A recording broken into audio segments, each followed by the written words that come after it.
If you are searching for some classic movie recommendations, then you do not want to click away from this video. Hello, my name's Elliot, and thank you for joining me for another collection video. This time, I'm going to shine some light on some classic movies that I have within my collection.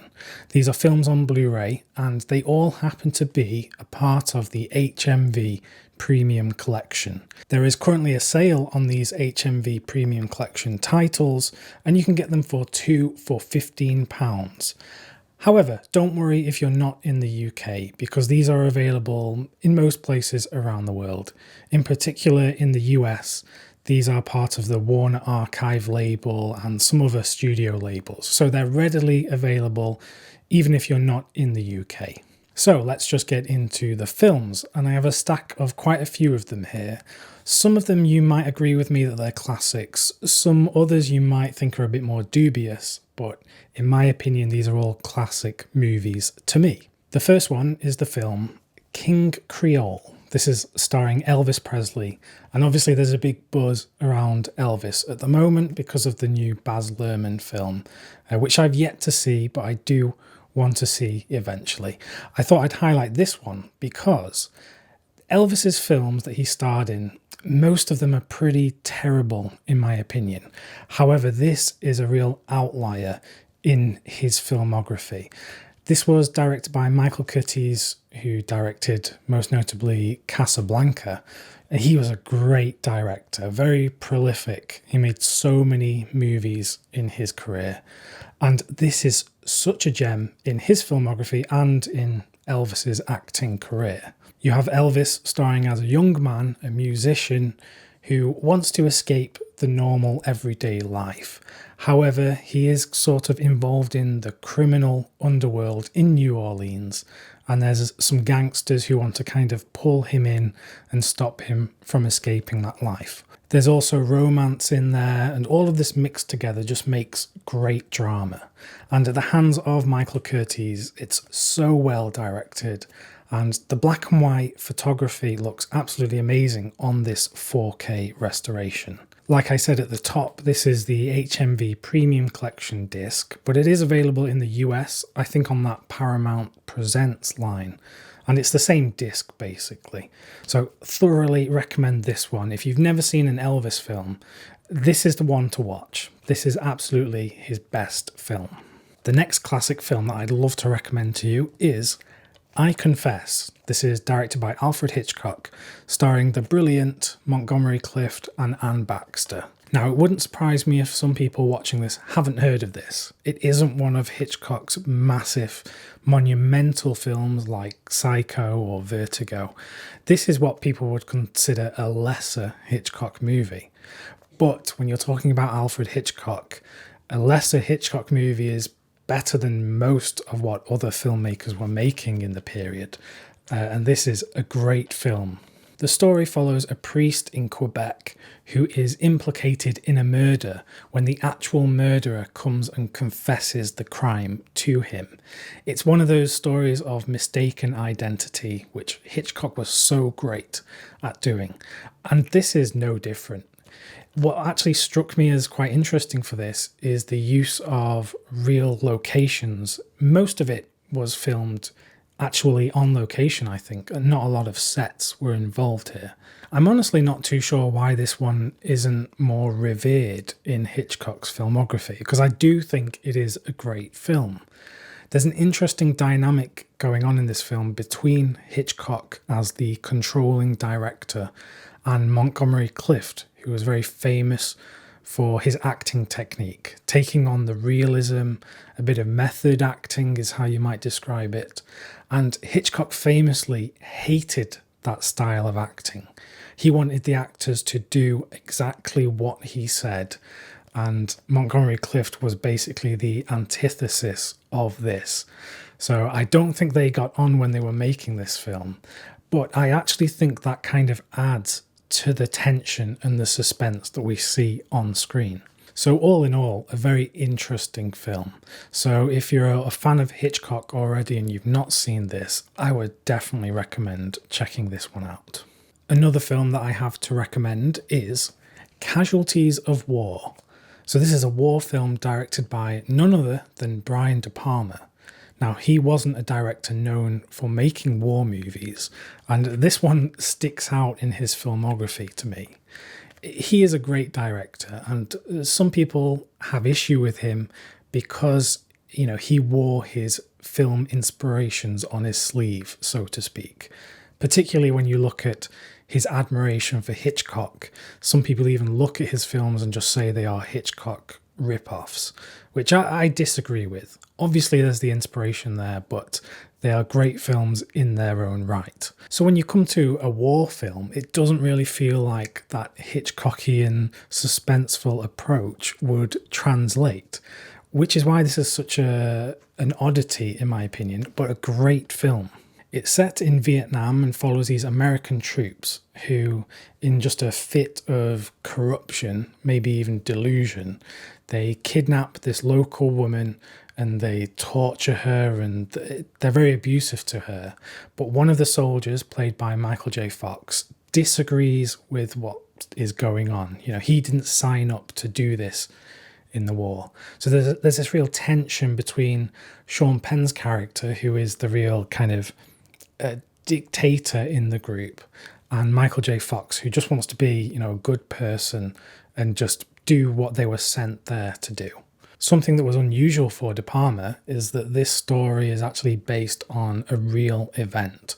A lot of his films are just based on fiction, but this actually happened, and this is a dramatization of, a famous event during the Vietnam War.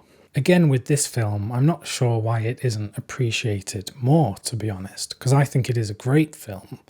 And when I've seen people's reservations about this online, they point out the acting, they think the actors weren't right for the roles, or that they were overacting these characters.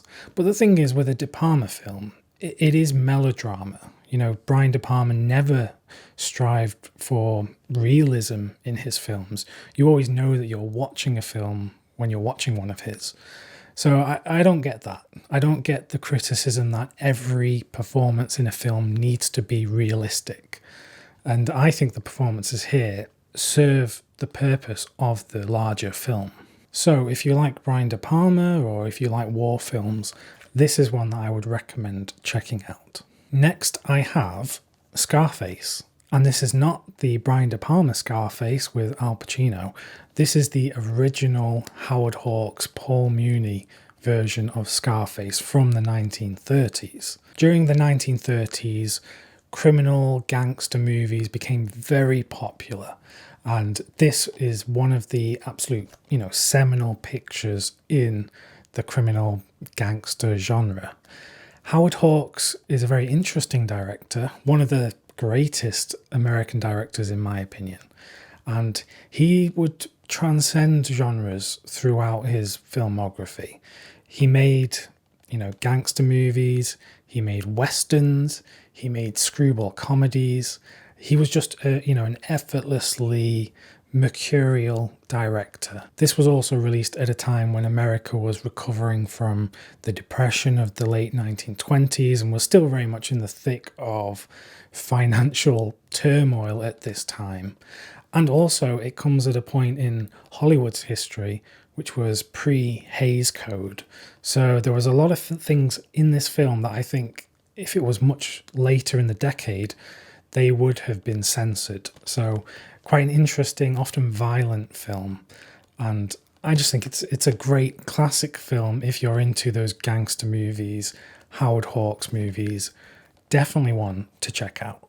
Another film that I love to pieces is the film Night Moves. This was directed by Arthur Penn, starring Gene Hackman. And this came in the mid-1970s, where Gene Hackman was really probably the most famous actor in American films at the time. This was coming after The French Connection and after The Conversation and many other appearances in movies. And I think this just kind of hits on a point in his career where he is at the height of his powers. This is a neo-noir movie following a private detective who is trying to find out about this missing girl and just goes on this, odyssey trying to find out what has happened, basically. It's very much akin to The Long Goodbye, the Robert Altman film, or perhaps The Big Lebowski, or Inherent Vice. It's one of those convoluted noir storylines that gets so wrapped up in its own, twists and turns and meandering that you get to the end of it and you're just kind of overwhelmed by how much story is in here. I find this period of American filmmaking quite fascinating as well, because famously in the 1970s, the great young directors were given basically free rein by the studios to basically make whatever film that they wanted. So a lot of directors such as Arthur Penn got the keys to the city and they could make whatever they wanted. And I've got to imagine that this wasn't a financial success. It's one of those like late night movies that the real cinephiles, the classic movie enthusiasts like us really come to appreciate now. But at the time, I can't imagine this was a big conversation piece. So that's Night Moves, one of my favourite detective stories of the 1970s. I want to recommend it to you, but I would also say proceed with caution, because it isn't one of those that has a very satisfying ending where everything is tied up in a bow. It isn't like that. But if you like those neo-noir meandering stories with interesting characters, then this is one for you. Next up, I have 7 Days in May. This is such a suspenseful movie, almost on Alfred Hitchcock's level. This was directed by John Frankenheimer, who made many great films, with Burt Lancaster, who stars in this film. The story follows this army general who is perhaps a bit of a warmonger as he battles against the President of the United States, who is a bit of a pacifist. He wants to avoid war at any costs. And there's this plot to overthrow the entire republic. So there is paranoia, there is suspense, and it is so well done. I know that the phrase gets thrown about a lot, but they don't make films like this anymore. Or if they do, please, can someone put them on my radar? Because this is classic movie making with an all-star cast. I mean, look at this. You've got Burt Lancaster, Kirk Douglas, Frederick March, and Ava Gardner. And the film looks stunning in the black and white photography as well. So yeah, this is absolutely one of my favourite films of the period, in just a classic film. So definitely check it out if it sounds like your cup of tea. Moving back into film noir territory now, another film that I love is Gun Crazy. So this is starring Peggy Cummins and John Dahl, directed by the underrated filmmaker of the period, Joseph H. Lewis. That is definitely a name to look into if you want some great underrated movies. And Gun Crazy is no different. This is a very fun but also a very serious film noir period. You have the classic trappings of film noir. You know that these people are doomed from the start, but you just can't take your eyes off these characters. As the title suggests, they have a fascination with guns. They meet over this shooting contest, and it's just great to watch these characters. The film feels very ahead of its time in terms of the direction and the cinematography.